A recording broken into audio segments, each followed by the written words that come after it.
मुट्ठी भर जीरवा बोवायो नदिया तीरवा बोवायो नदिया तीरवा।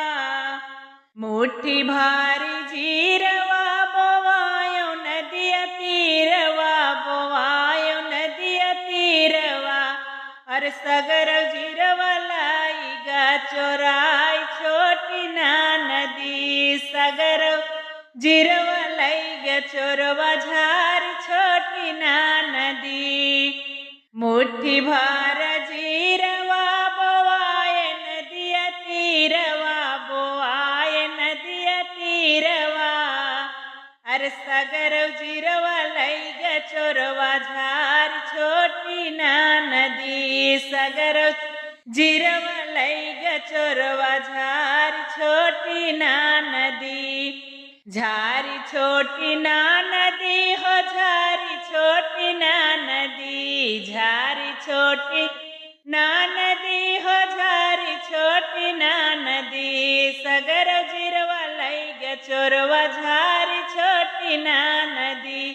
सगर जीरवा लाई गा चोरवा झारी छोटी ना नदी। मुट्ठी भार धानिया बोवाए मैसेवा नवा।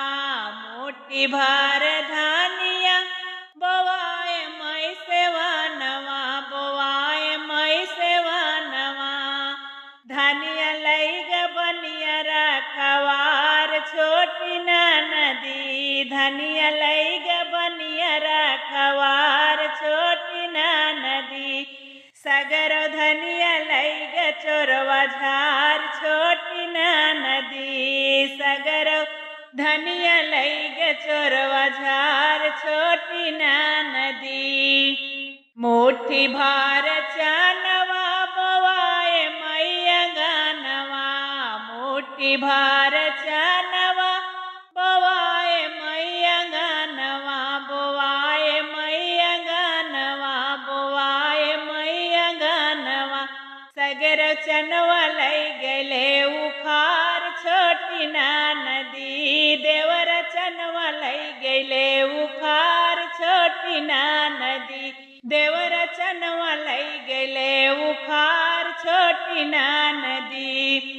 उखार छोटी ना नदी उखार छोटी ना नदी। उखार छोटी ना नदी उखार छोटी ना नदी। देवर चनवा लाई गले उखार छोटी ना नदी। देवर चनवा लाई गले उखार छोटी ना नदी। मुट्ठी भार जीरवा बोवाए नदिया तीरवा बोवाए नदिया तीरवा। सगर जीरवा लाई गा चोरवा झारी छोटी ना नदी। सगर जीरवा लाई गा चोरवा झारी छोटी ना नदी। झारी छोटी ना नदी हो झारी छोटी ना नदी। झारी छोटी ना नदी हो झारी छोटी ना नदी। सगर जीरवा लाई गा चोरवा झारी छोटी ना नदी। सगर जीरवा लाई गा चोरवा झारी छोटी ना नदी।